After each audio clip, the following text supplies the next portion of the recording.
Welcome back to My Seminary Life. I'm your host, Brandon Knight, and today we are jumping into a little run of episodes dealing with C.S. Lewis. Today, looking at the testimony of C.S. Lewis. But before we get into his story of conversion, let's set the table first by talking about why am I talking about this? Why, of all things, are we here right now? So, while I am in my preaching residency at the Church of Hessville, that's where I've been at this past month, I have been doing a sermon series called On Faith. What does it mean to believe?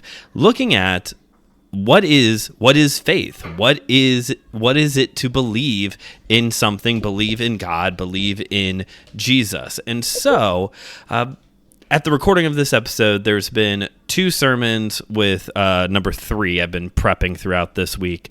The first, we started this series out in Hebrews 11, 1 through 3. Obviously, that is the place where faith is defined. Seems like the right spot to go to if you're going to start a series on defining faith, is where the Bible defines faith. From there, jumped all the way back to the book of Genesis chapter 22, 1 to about verse 18, I believe.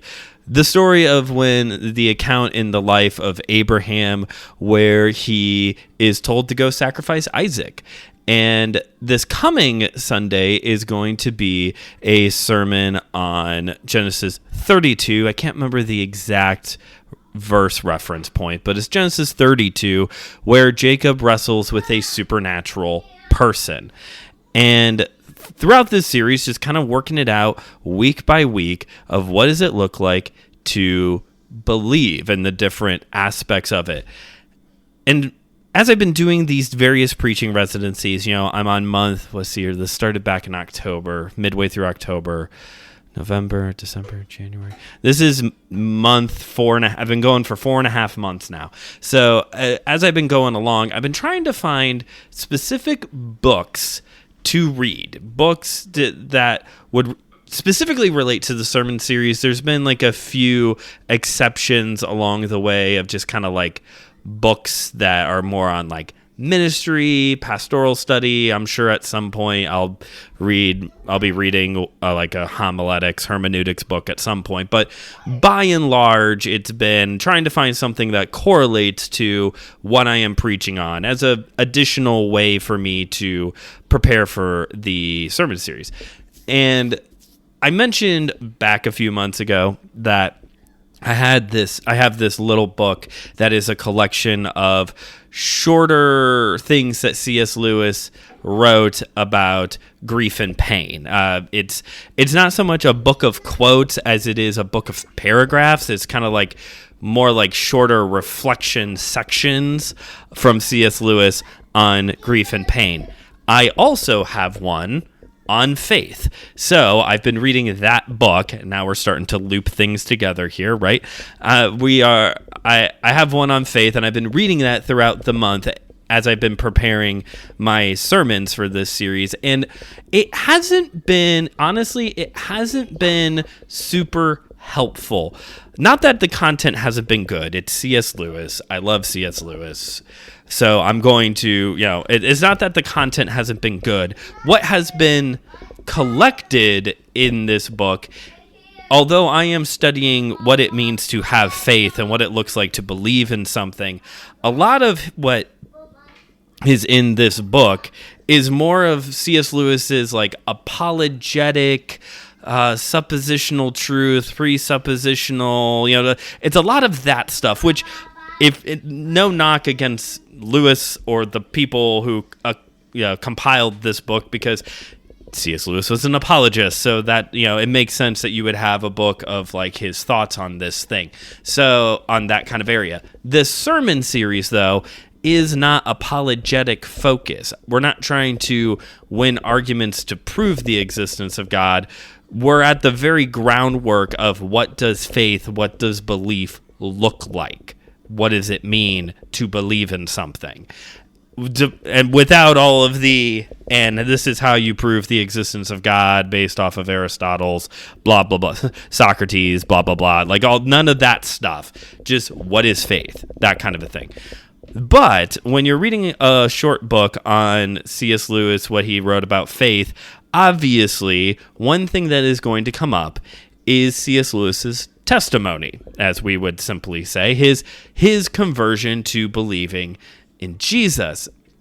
And Lewis's testimony, his conversion story to coming to Jesus has always been so fascinating to me. There is this part of me that even still, as I'm sitting down recording this, there is still this part of my white evangelical upbringing that doesn't quite compute how he believes in Jesus. Let me summarize. I have to now summarize all of Surprised by Joy. So here we go. This does not do Surprised by Joy justice. I will, if I continue to do these like short breaks where we're talking about various C.S. Lewis things, at some point we'll get to Surprised by Joy.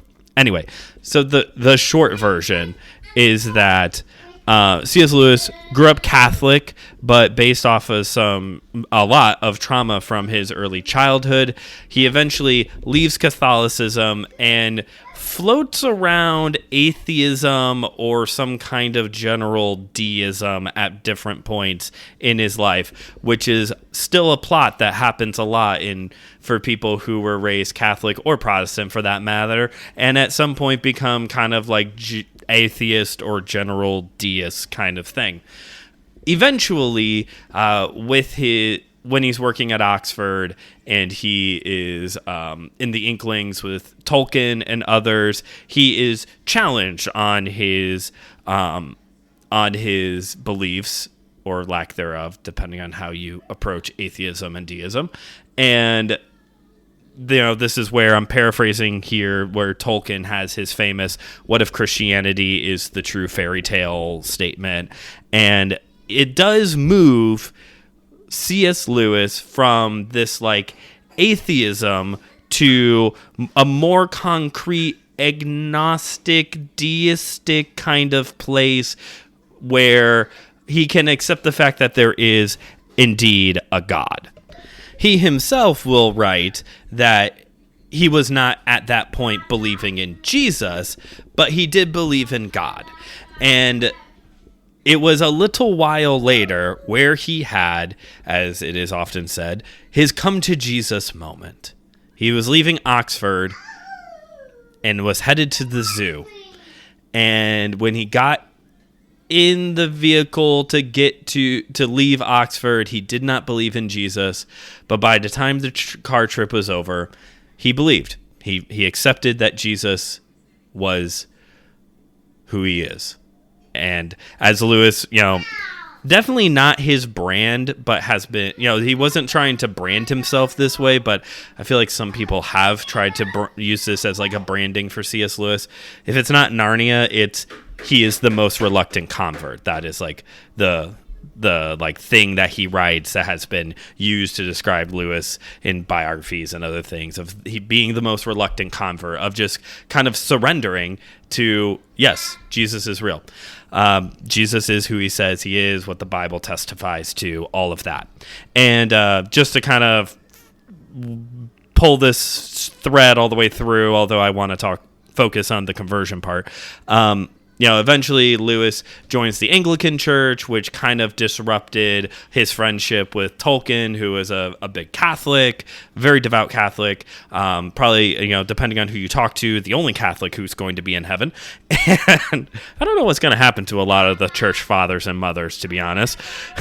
But he joins the Church of England, becomes Anglican, kind of disrupts his friendship with Tolkien for a little bit there, even though a lot of I've read Catholic apologists articles that would say that basically Lewis was a closet Catholic. Like his apologetical approach was very Catholic, and so that he really does fall. I mean, I guess I shouldn't make these claims, but he would fall a little bit more towards those like Anglo-Catholic tradition versus like hard Anglicanism, but it was because of this trauma he had from his childhood that he could not join fully with the Catholic Church. Anyway, that's all just gravy on top of the thing. But what I really want to focus on is the conversion aspect. Because, as I said, even still to this day, there's this little bit of my, like, this stuff that I'm still deconstructing and uprooting out of my brain of, like, it doesn't quite make sense. He starts, and there is, like, a lot of ambiguity there, even for maybe the more advanced in their faith, of you just went from, you started a ride to go to the zoo, and when you started, you didn't believe in Jesus, but by the time you got there, before you went to the gorilla section, I don't know where he was going, but by the time you got to the zoo, like, now you do believe? Like, what do you mean? I talked about during the Hymns of Christmas series that here in the U.S. at least, we have really hijacked testimonies, right? A testimony either has to be, and I use "has to" in quotes there, it has to be either like this drama-filled story of having done all of the drugs, drank all the alcohol, did all of the sins, was in and out of prison until finally Jesus got a hold of you, and now you're a bouncer for Jesus or whatever. It either has to be that, or it has to be like the like Christian entrepreneur, like, tell us your encouraging story of how you did something awesome and God was like kind of played a small role in it, kind of thing. Like, that's what a testimony is anymore, and not just like I believe in Jesus and this is what my life looks like now. Like, really plain and simple. Like, I was that person that for a really long time, before I really understood like what a testimony should be, I always hated my testimony because it's like not that interesting. I was saved when I was a kid. But like for Lewis, it was just like this weird, I don't believe. Okay, I believe now. So like, what is that? And the reason why I kind of keep coming back to like it doesn't quite compute in my brain isn't just like the ambiguity of it, because he really doesn't like even break down the if there was even like the like intellectual exercises or, you know, something he was wrestling with or praying or anything. It just kind of went from boom to boom. Like the part that doesn't really work for me in my brain is the fact that, like, you know, I was definitely raised in this environment where you had to pray something. Maybe not necessarily the sinner's prayer. I wasn't like in a you have to pray the sinner's prayer kind of world in order to be saved. Those do exist. There are camps that do that. But you have to pray you have to pray something. Is kind of like, you know, because Paul writes in Romans, you have to confess with your mouth that Jesus Christ is Lord and believe in your heart that God raised him from the dead. You have to confess, which has always been translated or interpreted as you have to pray a something, right? Sinner's prayer, whatever. You have to pray a something in order to then be saved, right? And so, and I know that's like, I know that the sinner's prayer doesn't save somebody. I know that because the power is not in the sinner's prayer. It's in Jesus. Salvation is by Jesus, not the sinner's prayer. And now that is not to say that everyone who has ever prayed the sinner's prayer is still not believing in Jesus. I'm sure that there are plenty of people that those were the wheels that moved the bicycle. Like that was the transportation that person used to believe in Jesus. Like those were the words that truly conveyed their confession of faith in Jesus. The thing is, though, we don't see that here with Lewis. So that does raise the question of, is C.S. Lewis really saved? And the answer is yes. I haven't been there to check, but I'm assuming yes, because although there was not this explicit, maybe there was, but even though there's not this explicit, and then he prayed on his knees and accepted Jesus into his heart, that kind of a thing. Even though that isn't explicitly stated whether that did happen or not, is there still a confession of C.S. Lewis believing in Jesus? Absolutely. Just read a book he wrote. And yes, I said a book. I really don't care. It almost doesn't matter. It's gonna come up. He believes in Jesus. We talk about fruit and all of that. Like, there is evidence of his faith. He is confessing faith in Jesus. We'll just start with, I don't know, Lion, the Witch, and the Wardrobe. We'll just use that as an example because this is the lowest hanging fruit. Everyone's read that book. So, like, it is evident that Lewis confesses his faith in Jesus. Surprised by Joy is the evidence of his confession of Jesus. He may not have had that, fold your hands, close your eyes, bow your head, say these words, tell Jesus you're sorry, that kind of a thing. Maybe he did not apparently have that kind of a thing, and maybe it's because that part isn't necessary. Again, there probably has been true confession of faith through those means, but that is not the requirement. The requirement to salvation is Jesus, is faith in Jesus. That is faith. That is salvation. But I've actually known somebody in college who had a C.S. Lewis style conversion IRL. It was much earlier in her life, but we were in a class, I forget which one, and we were talking about like salvation and just gospel, and now it wasn't like an evangelism class. I think it was like a doctrine class. I can't really even remember, but I remember she was like, I don't have that kind of like testimony conversion story. Like, I just have always believed in Jesus. And I remember thinking, what? What do you mean you've always just believed in Jesus? Where's the this? Where's the that? And like, by the, like evidence of her faith, the fruit of her faith when I knew this person in college, I had no reason to doubt that this person didn't believe in Jesus and wasn't truly following him. I don't know where she is nowadays, but at the time did not have a reason. I stopped talking, but I forgot to pause the recording.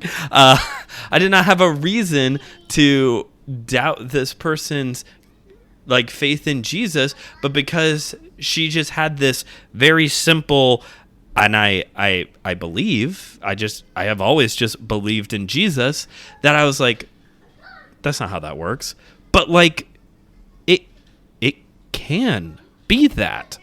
So honestly, I'm doing this episode in part because I have to verbalize things in order to internalize things. I have to talk things out in order to like digest it. I think this is probably one of the reasons why I have a podcast that is more like my spiritual growth and learning process, because I need to talk things out in order for it to make sense in my head.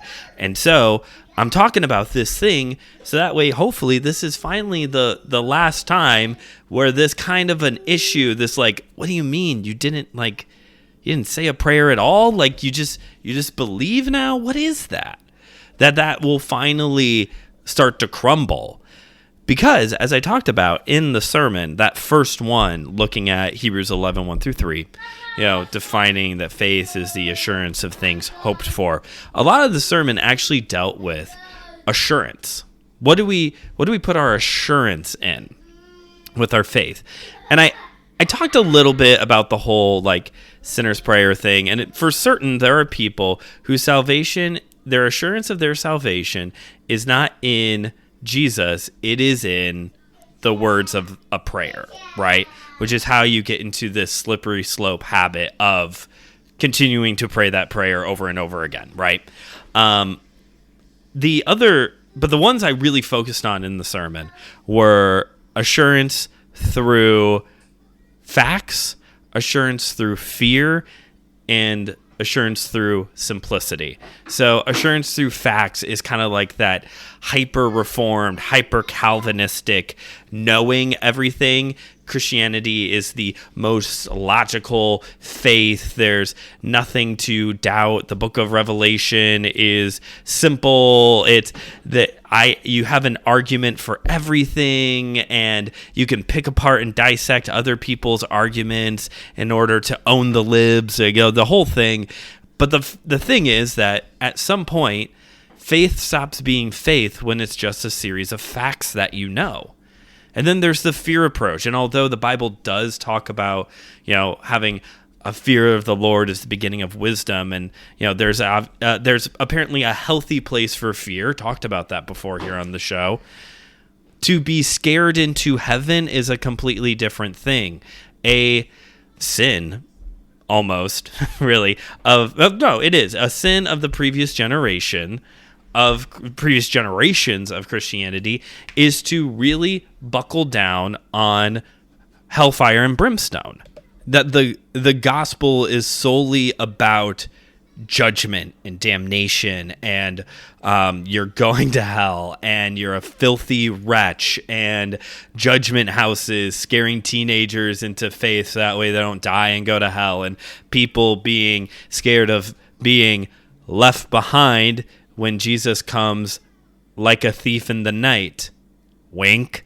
Anyway, so and that's you're presenting God specifically in his judgment and in his wrath, which is true, and I do believe that there is a place to talk about sin and judgment. I do believe in those things, but when it is the only way that you present the gospel, one, I seriously question your motives, really do. I think you have a control issue, and I think you like seeing judgment upon people that you don't like. But also, you are offering a false idol. That is not the whole picture of God. You are idolizing a certain characteristic, and therefore you are presenting an idol and not the true God and not the true gospel. And then there's the simple way. You believe because you believe. You believe in Jesus because you believe in him. And that's so simplistic. Where are the facts? Where's the books? Where's the intellectualism? Where's the sin? Where's the judgment? Where's all of this? Where's the sinner's prayer? Where's all of this? But let me ask you this. Which one of those sounds the most like Jesus saying, "Let the little children come to me. You cannot enter the kingdom of God until you humble yourselves like a child." Kids will believe anything. Trust me, I work with kids. I have to watch what I say. Sarcasm does not make sense to 7-year-olds. I've tried. It doesn't. It is my whole personality being sarcastic, and it does not land with that audience. Children will believe anything. And so we are actually supposed to have a very simple, very trusting relationship rooted in love with Jesus. That is what our faith is to look like. That is what is modeled by Lewis and this person I knew in college. Just a very simple, I believe. Very simple. Where's the books? Where's the hell, fire, and brimstone? Where's the sinner's prayer? I'm hesitant to say you don't need those things because, yes, again, you should talk about sin and judgment. And, yes, there is a place, obviously, if you're listening to this show, for continuing to grow in your faith through studying. And, again, like I said earlier, it's not that the sinner's prayer is demonic or something. It could very well be the wheels that move the bike. But, it could be, what I mean by that is the wheels that move the bike is that it really could be the best words for you to use to express your faith in Jesus. It really could be. If you feel so inclined that you have to have that conversion experience kind of thing.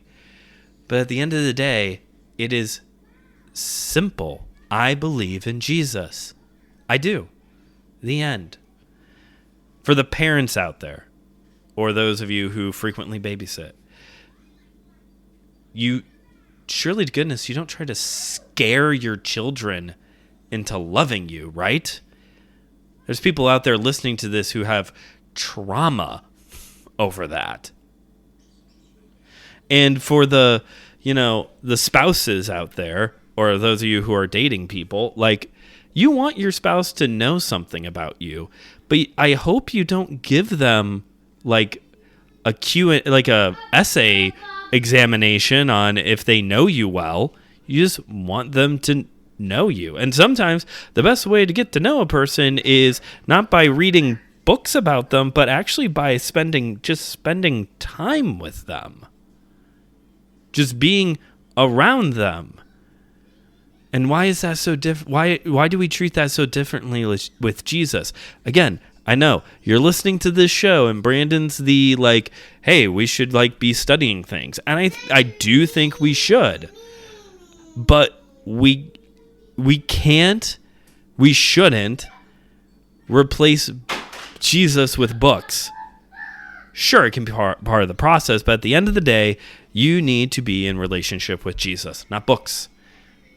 And being scared into heaven is arguably the most inappropriate way to evangelize.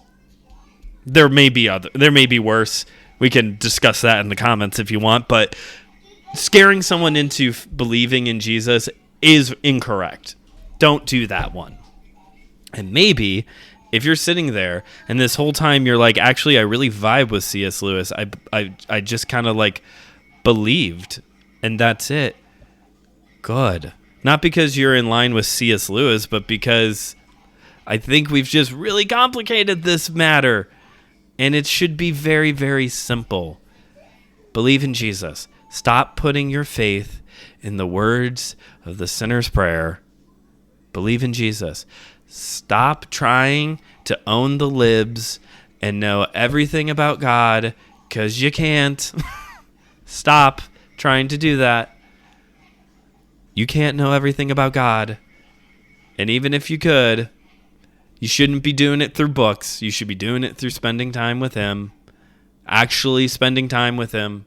Being around Him. Praying. Turning your affections and your attention towards Him. And if you are scaring people into heaven, listen to me for a second.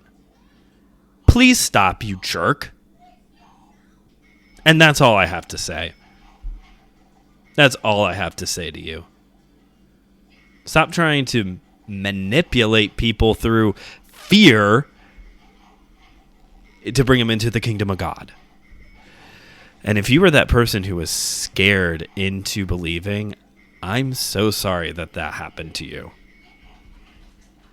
I'm so sorry that you are unpacking such a load in order to understand who Jesus really is and what the gospel really is. I'm so sorry that happened to you. If you want prayer about it, if you want to talk about it, you can contact the show, email seminarylife@gmail.com. I almost did that thing where I send you towards one of my friends' shows. I shouldn't do that. This is a very serious moment. Sorry. Like I said before, I'm a terrible pastor. I'm not a good pastor. I'm not the pastor that you want. I'm the pastor that you... I'm just kidding.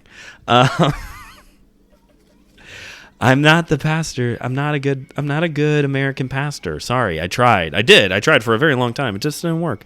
There's just too many things that I just make jokes at the wrong time. There's other issues, but that's one of them. But as we wrap up this episode, I would like now to give you all a word from my producer. Cooper, what do you have to say about today's episode? This, that. Say Mom. Cooper, do you love Jesus? Mom. Do you love Mommy? This. Mommy's good. Yes, those squiggly lines on the screen is our voice. Can you sing Jesus Loves Me for us? You've been working on that one. Sister. How about Twinkle Star? Can you sing us some Twinkle Star? Twinkle star. No, don't turn it. You turned it off, you goober. You gotta leave that alone. Okay, well, thank you all for listening to today's episode. We're gonna be in a run of C.S. Lewis related episodes here.